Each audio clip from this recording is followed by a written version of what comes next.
Let me tell you a story about a cursed town that's always shrouded in darkness, no matter the time of day. There once was a quaint little town nestled in a valley that appeared normal from afar.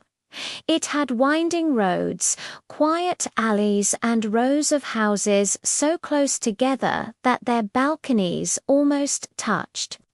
The locals called it Tenaze, which meant whispers in their language. But the only whispers that should have been heard were the ones carried on the evening breeze.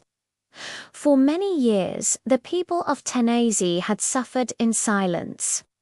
They couldn't understand why shadows seemed to linger here longer than they should, and why the wind carried whispers in the night, even when no one was around. That was until one fateful autumn night, when the wind howled like a wounded beast, whipping fallen leaves into frenzied dances and shaking the very foundations of Tenaze. On that night, the electricity flickered in the houses on the northern edge of town, and in one of them, a young man named Elias had just gotten home late from the factory. His boots echoed against the narrow stone path as he walked. Soon he noticed that every streetlight he passed seemed to die the moment he stepped past it, leaving him in near darkness. He hurried on, casting his gaze at the ground. But as he moved from one pool of dim light to another, he felt a growing unease.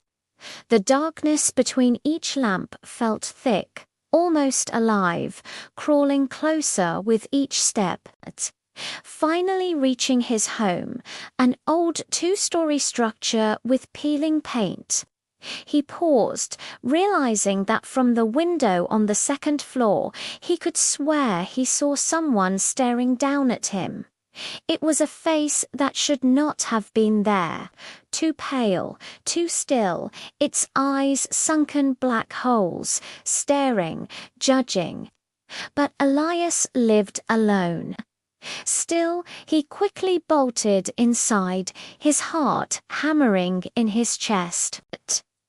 And as he climbed the stairs and flung open the bedroom door, he could have sworn he heard a sigh somewhere in the depths of the house. But when he went to check, he found nothing. However, the air was colder than it should have been, and he could feel goosebumps prickling at his skin. Shaking off his fears, he told himself it was exhaustion and went to bed. But he didn't notice the dark smear of something like ash clinging to the window frame. In the days that followed, people whispered of strange happenings. Livestock was found drained of blood but without a single wound. Children claimed to hear voices calling their names from empty alleys, and an old woman was found dead in her home, her face twisted in terror, and every mirror in her house shattered inward as though something had tried to crawl out. The authorities dismissed these as coincidences, accidents, or the foolish tales of overactive minds. But the people of Tenaze knew better, and in the coming days, Elias would come to realize that the horrors that befell their town were somehow connected to him. He began waking in the middle of the night to scratching sounds on his walls, as though claws raked against the plaster. Then, during the day, the shadows in his room no longer matched the furniture. They seemed to bend and stretch at unnatural angles, sometimes standing upright as though mocking his shape. And then one night, while he was half asleep, he heard a voice right next to his ear whisper, "You brought us back."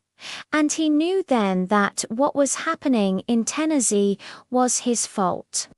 With that realization came the desperate need to fix what he had broken, and so he sought out the oldest resident of Tenaze, a recluse named Amara, who lived on the hill by the graveyard. She was known for her strange rituals and for keeping her windows covered in symbols no one else understood. When he told her what he had seen, her withered face grew pale. "The seals," she whispered, "they are breaking." Long ago, she explained, Tenaze was built upon the site of an ancient tragedy. Before the town, there had been a settlement of outcasts who practiced forbidden rites, trying to open a door to something beyond. The villagers of that time had turned on them, burning their bodies and burying the ashes beneath stone markers at the edges of the land. To seal the place, they carved protective wards into the stones, keeping the restless dead from returning. But over the centuries, those stones had been forgotten, some destroyed, some built over, their symbols erased. Without them, the dead were stirring again. So together, Elias and Amara raced against time to restore the seals.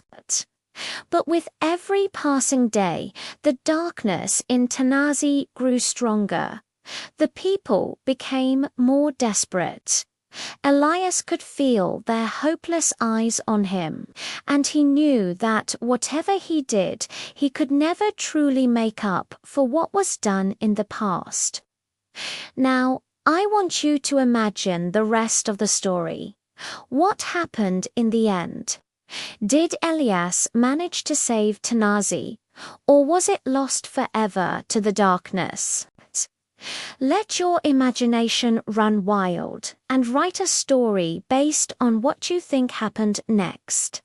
You can share your story in the comments below, and who knows, maybe your version of events will become part of the legend of Tenaze.